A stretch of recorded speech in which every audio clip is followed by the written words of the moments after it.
Hello everyone, welcome back to Jeet educator channel.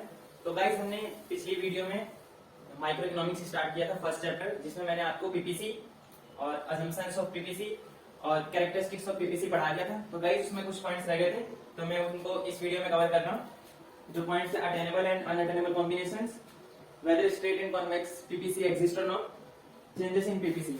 तो guys चलिए start करते हैं। तो अटेनेबल एंड अनअटेनेबल कॉम्बिनेशंस क्या होते हैं वो स्टार्ट करते हैं। तो गाइस, ये हमारा एक ये पीपीसी है,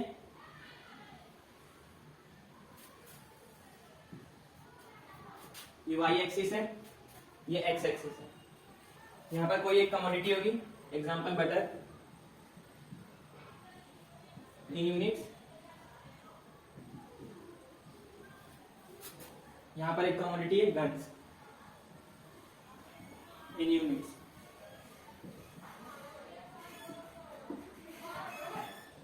और ये हमारा क्या है, ये पीपीसी, प्रोडक्शन पॉसिबिलिटी कर्व। तो अटेनेबल एंड अटेनेबल क्या कॉम्बिनेशन होते हैं? जो भी मतलब गुड्स का कॉम्बिनेशन, जिन भी गुड्स का कॉम्बिनेशन कोई इकोनॉमी प्रोड्यूस कर रही है, वो ऐसे वो कौन कौन से कॉम्बिनेशन है जो अटेनेबल है, यानी कि अचीव करे जा सकते हैं, बनाए जा सकते हैं, और अनअटेनेबल है यानी कि जिन्हें नहीं बनाया जा सकता। तो एग्जाम्पल के तौर पे हमने लिया ए बी सी डी ई, एक ले लिया एफ, एक ले लिया जी। तो ये जो हमारा डायग्राम है, इसमें 1 2 3 4 5 6 7 कॉम्बिनेशंस दिखाए जा रहे हैं गुड्स के।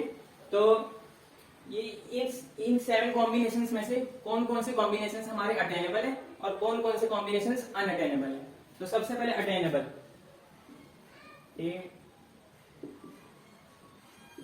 अब जो अटेनेबल कॉम्बिनेशन है वो कौन कौन से हैं? एक तो है A B C D E and F. अभी जो ए से लेके ई से लेके एफ तक है, ये सारे कॉम्बिनेशंस हमारे अटेनेबल है। ये सब कॉम्बिनेशंस कोई भी इकोनॉमी प्रोड्यूस कर सकती है। लेकिन अब जो कोई भी इकोनॉमी होगी वो क्या चाहेगी कि उनके रिसोर्स हैं उसका ऑप्टिमम यूटिलाइजेशन हो। उसका जब ऑप्टिमम यूटिलाइजेशन होगा तो वो इकोनॉमी कहां पर ऑपरेट करेगी? वो इकोनॉमी ऑपरेट करेगी पीपीसी कर्व के ऊपर। यानी जो पीपीसी कर्व है, इसके ऊपर जितने भी कॉम्बिनेशन है A B C D E, इन कॉम्बिनेशन, जब ये वाले कॉम्बिनेशन प्रोड्यूस हो रहे हैं तो जो रिसोर्सेज का ऑप्टिमम यूटिलाइजेशन हो रहा है। लेकिन इकोनॉमी कभी भी नहीं, कोई सी भी इकोनॉमी कभी भी नहीं चाहेगी कि वो इनसाइड पीपीएफ मतलब ऑपरेट करे। ये वाली कंडीशन कब आती है? जब इनएफिशिएंट यूटिलाइजेशन ऑफ रिसोर्सेज होता है। अब मतलब अब देखो, जो हमारा जब ऑप्टिमम यूटिलाइजेशन रिसोर्सेज होगा,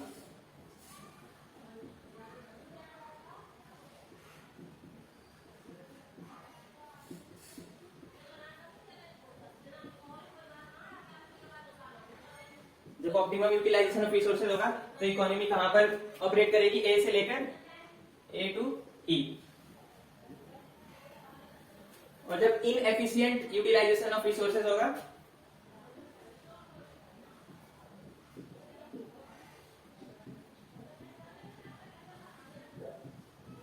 इनएफिशिएंट यूटिलाइजेशन ऑफ रिसोर्सेज, जब इनएफिशिएंट होगा तब कहां पर इकोनॉमी प्रोड्यूस करेगी? एफ पर। तो ये जो ए से लेके एफ तक है, ए बी सी डी ई, ये भी अटेनेबल है, और ये एफ है, ये भी अटेनेबल है। अब एक एग्जांपल देता हूं कि एक इकोनॉमी है, ठीक, उस इकोनॉमी में मासिव अनएम्प्लॉयमेंट है, यानी मासिव अनएम्प्लॉयमेंट है। तो जो वहां का ह्यूमन रिसोर्स है, जो वहां की लेबर है, ह्यूमन रिसोर्स है स्किल वाली, उनको यानी एम्प्लॉयमेंट नहीं मिल रहा।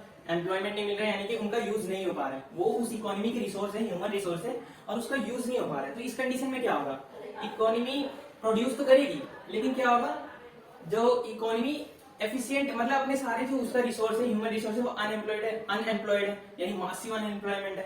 तो इसका मतलब क्या है कि रिसोर्स का फुल यूटिलाइजेशन नहीं हो रहा है, उसके कुछ ह्यूमन रिसोर्स है अनएम्प्लॉयड है, यानी ये क्या है? ये इनएफिशिएंट यूटिलाइजेशन ऑफ रिसोर्स है।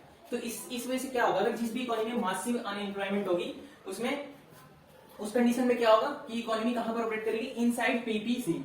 जैसे ये एफ है, ये एफ कंडीशन कब आएगी? यानी जब इकोनॉमी में मासिव अनएम्प्लॉयमेंट है। तो ये इनएफिशिएंट यूटिलाइजेशन ऑफ रिसोर्सेज दिखा रहे हैं। हमारे इनएफिशिएंट यूटिलाइजेशन रिसोर्सेज क्या है कि हमारे कुछ मतलब ह्यूमन रिसोर्स है वो एम्प्लॉयड नहीं है, हम उनका यूज नहीं कर पा रहे हैं। तो अब अनअटेनेबल क्या होता है? अब ये जो कॉम्बिनेशन इधर बच गया, ये जी, ये अनअटेनेबल है।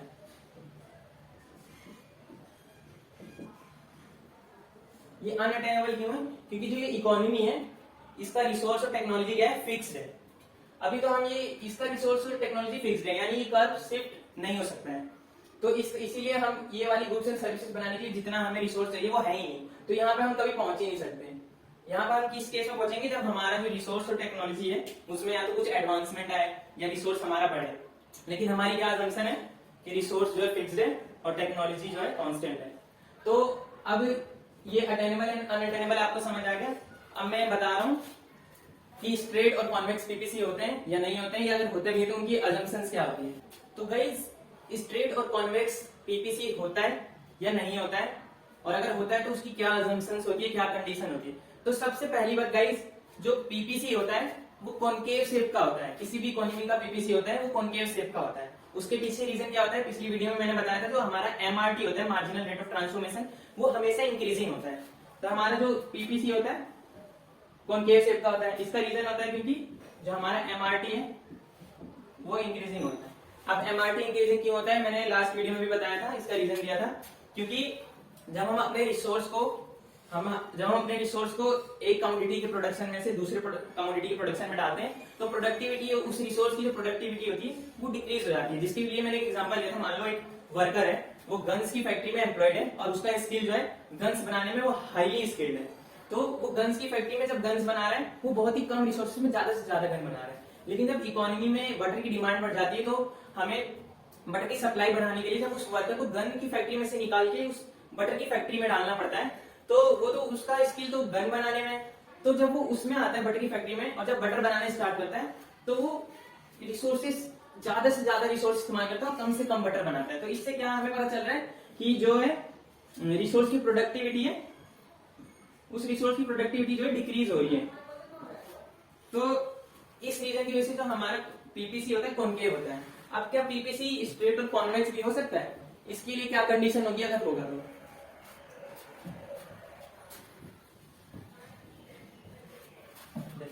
स्ट्रेट पीपीसी होगा वो कैसा दिखेगा? एकदम सीधा। ये एक्स एक्सिस, वाई एक्सिस, कोई सी भी यहाँ पे एक्स कमोडिटी, यहाँ पे वाई कमोडिटी, ये पीपीसी है हमारा, या फिर पीपीएफ, एक ही नाम है।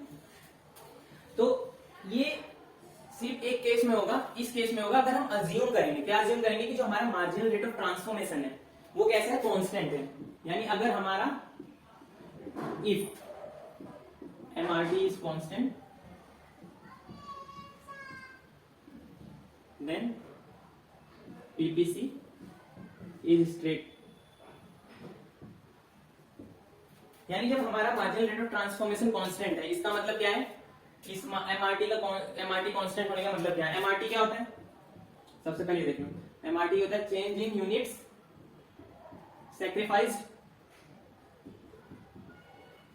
Upon change in units gain,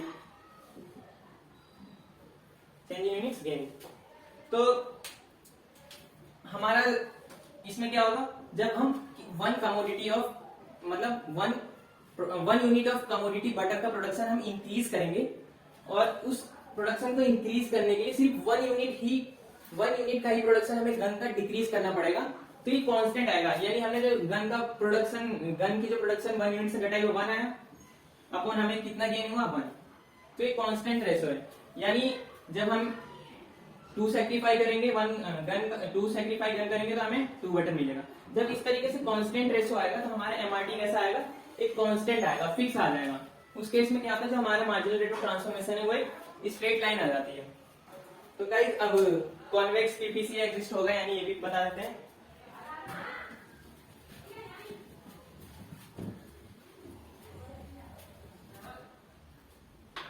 अब देखो, अगर पीपीसी कॉन्वेक्स होगा तो कैसा दिखेगा? कॉनकेव का उल्टा, एक्स वाई कमोडिटी एक्स, तब पीपीसी ऐसा दिखेगा। कॉन्वेक्स टू ओरिजिन हो जाएगा वो। ठीक, अब ये कब होगा? जब हमारा एमआरटी होगा, जब हमारा एमआरटी डिक्रीजिंग होगा। जब हमारा एमआरटी डिक्रीज करता हुआ होगा तब हमारा जो ये पीपीसी होता है ये कॉन्वेक्स टू ओरिजिन होता है। ठीक, एमआरटी डिक्रीजिंग का क्या मतलब है? यानी जो हम सेक्रीफाइस कर रहे हैं और जो गेन कर रहे हैं, हम कम से कम यूनिट यानी सेक्रीफाई करने पर, कम से कम यूनिट सेक्रीफाई करने पर हमें जो नीचे वाला गेन हो रहा है दूसरी कमोडिटी का वो ज्यादा होता है। जब हम कम से कम यूनिट करेंगे सेक्रीफाई और नीचे वाले कमोडिटी का ज्यादा से ज्यादा गेन होगा तो इसमें जो हमारा एमआरटी कैसा आएगा? डिक्रीजिंग आएगा, क्योंकि जब न्यूमरेटर है अगर ये कम होगा और डिनोमिनेटर बढ़ता जाएगा तो जाहिर सी बात है जो भी वैल्यू आने वाली है वो डिक्रीजिंग ही आएगी, बहुत कम आएगी। तो इस केस में जब हमारा एमआरटी डिक्रीजिंग हो जाएगा तो हमारे पीपीसी कैसा हो जाता है? Convex to origin. अब गाइस जो इस चैप्टर का इंपॉर्टेंट पार्ट है जो है चेंजेस इन पीपीसी, मैं वो स्टार्ट करने लगा। सो गाइस जो हमारा नेक्स्ट टॉपिक है वो है चेंजेस इन पीपीएफ या पीपीसी। तो गाइस पीपीसी में चेंजेस कब आएगा? जब हम अपनी ये वाली एजम्पशन हटा देंगे कि जो हमारा रिसोर्स है वो फिक्स्ड है और जो टेक्नोलॉजी है वो कांस्टेंट है। जब ये दोनों चीज हटे, क्योंकि देखो रियल लाइफ में भी ऐसा ही होता है, रिसोर्स जो मतलब रिसोर्स तो खैर फिक्स ही है, लेकिन जो टेक्नोलॉजी है वो कम ज्यादा हो सकती है, उसकी एडवांसमेंट या उसमें कमी आ सकती है। तो जब हम अपनी इस वाली एजम्पशन को हटाते हैं तब पीपीसी में शिफ्ट आता है और रोटेशन आता है। तो इसके दो केस बनते हैं गाइस। चेंजेस इन पीपीसी में दो केस बनेंगे। पहला केस क्या है? Shift in PPC. इसमें क्या होगा कि जो हमारा ये पीपीसी डायग्राम होगा ना, ये पूरा ये जो पीपीसी कर्व है इसमें पूरा शिफ्ट आएगा। ये पूरा डायग्राम ना या तो शिफ्ट होकर बाहर चला जाएगा, ये जो पूरा कर्व है हमारा पीपीसी, या तो शिफ्ट होकर अंदर को आ जाएगा। और ये जो रोटेशन है सेकंड केस, इसमें क्या होगा? इसमें कर्व कभी शिफ्ट नहीं करता है। ये जो हमारा पीपीसी है ना ये शिफ्ट नहीं करेगा, ये रोटेट होगा। रोटेट होता है वो भी एक एक्सिस की तरफ से रोटेट होता है, या तो ये रोटेट कर जाएगा एक्स एक्सिस के लिए या तो ये रोटेट कर जाएगा वाई एक्सिस के लिए। तो इसको मैं अब बढ़िया तरीके से बताता हूँ। ये रोटेशन इन पीपीसी और शिफ्ट इन पीपीसी क्या होता है। तो ये जो राइट साइड, इसमें फर्स्ट केस है जो शिफ्ट इन पीपीसी, इसमें पहला केस हम कराएंगे राइट साइड शिफ्ट का। आउटसाइड शिफ्ट कब होता है, क्या केस होता है, क्या इकोनॉमिक रिक्वायरमेंट्स होगी जब आउट शिफ्ट लगता है, और लेफ्ट साइड शिफ्ट कब लगता है उस वक्त क्या सिचुएशन होगी। और रोटेशन ऑन एक्स एक्सिस पे लेफ्ट राइट कब होगा, रोटेशन ऑन वाई एक्सिस पे लेफ्ट राइट कब होगा। तो स्टार्ट करते हैं।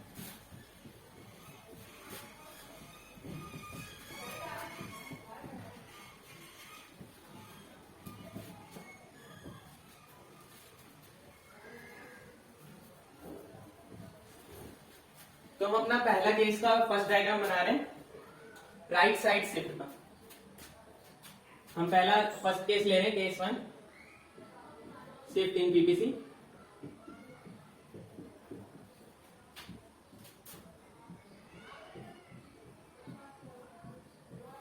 उसके अंदर का फर्स्ट केस ले रहे हैं राइट साइड शिफ्ट।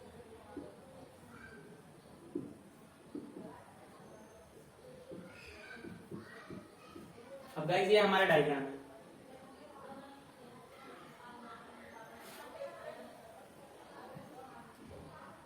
ये वाई एक्सिस है, ये एक्स एक्सिस है, यहाँ पर एक एक्स कमोडिटी है एक्स एक्सिस पर और वाई एक्सिस पर एक वाई कमोडिटी है, और ये हमारा है पीपीसी।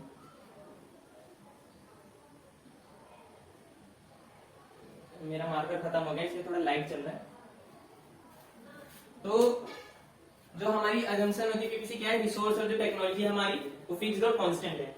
तो गाइस जो हमारी दोनों कमोडिटी है, कमोडिटी वाई और एक कमोडिटी एक्स, जब हमारी इकोनॉमी में इन दोनों कमोडिटी के लिए जो दोनों एक्सिस पे जो दोनों कमोडिटी, इन दोनों कमोडिटी का एक साथ रिसोर्स और टेक्नोलॉजी जब बढ़ेगा, इंक्रीज होगा, यानी टेक्नोलॉजी में एडवांसमेंट आएगी, अच्छी टेक्नोलॉजी आएगी एक्स और वाई कमोडिटी दोनों के लिए, और जो रिसोर्स बढ़ेगा एक्स और वाई कमोडिटी दोनों के लिए, तब क्या होता है जो ये पीपीसी हमारा कर्व होता है राइट साइड शिफ्ट हो जाता है। तो इस केस में क्या होता है, हमारे जो पीपीसी क्या हो जाएगा, राइट साइड शिफ्ट हो जाएगा।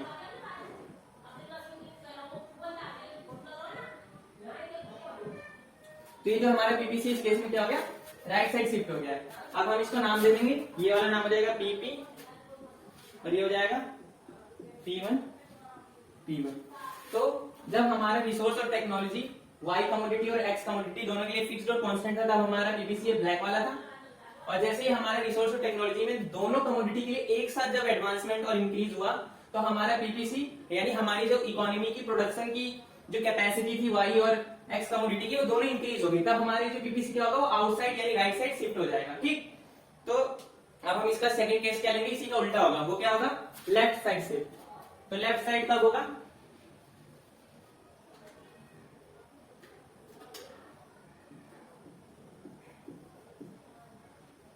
इसी डायग्राम में बता देता हूँ लेफ्ट साइड कैसे होगा।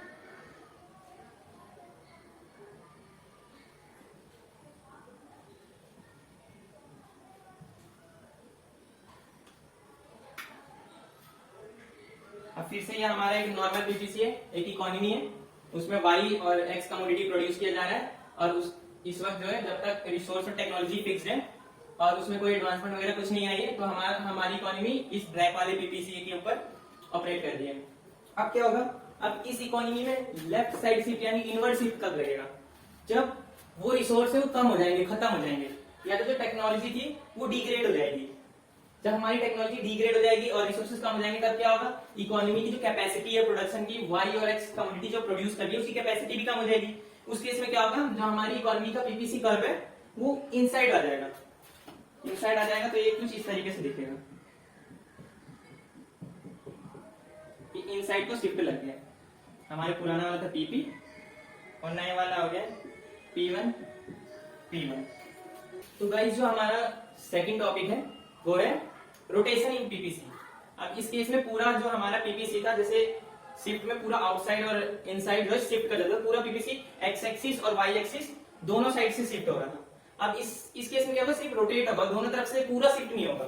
तो मैं बता रहा हूँ कैसे। हम अपना फर्स्ट केस ले रहे हैं, rotation on x axis. X axis में कब रोटेट होगा, एक्स एक्सिस में कब रोटेट होगा, जो भी टेक्नोलॉजी और रिसोर्स जो भी हमारा इंक्रीज हो रहा है या जो भी टेक्नोलॉजी में एडवांसमेंट आ रही है, वो सिर्फ जो हमारी उस वाली कमोडिटी के लिए आ रही है, जो कमोडिटी हमारी एक्स एक्सिस पर होगी। जो कमोडिटी हमारी एक्स एक्सिस पे होगी, फिर उस वाली कमोडिटी में जो रिसोर्स यूज हो रहा है, जो टेक्नोलॉजी यूज हो रही है, अगर उसमें एडवांसमेंट आएगा, तब कैसा हमारा जो पीपीसी बनेगा वो इस तरीके से बनेगा।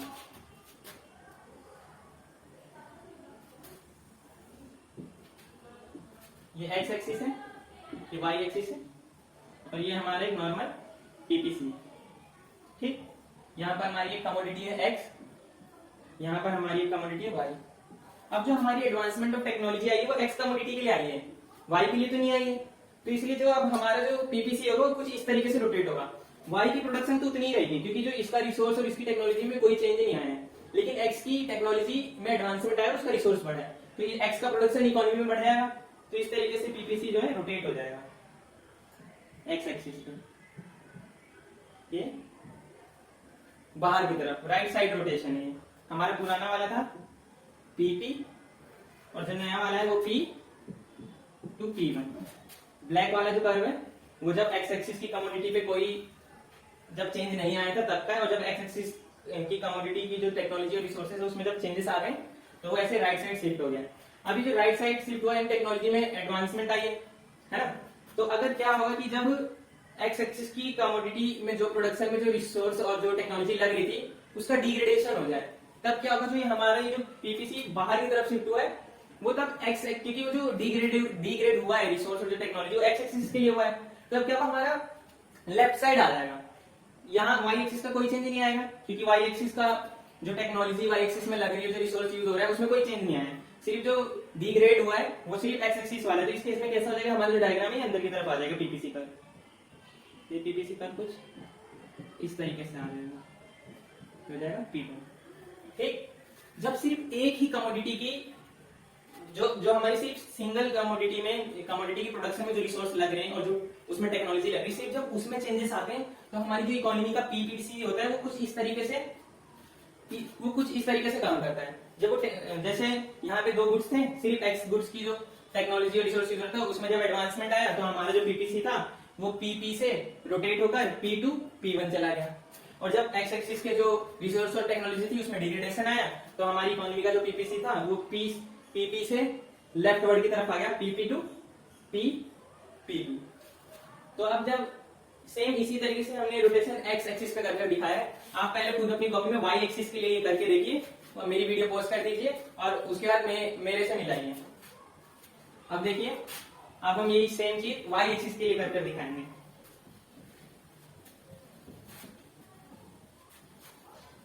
Rotation on Y axis,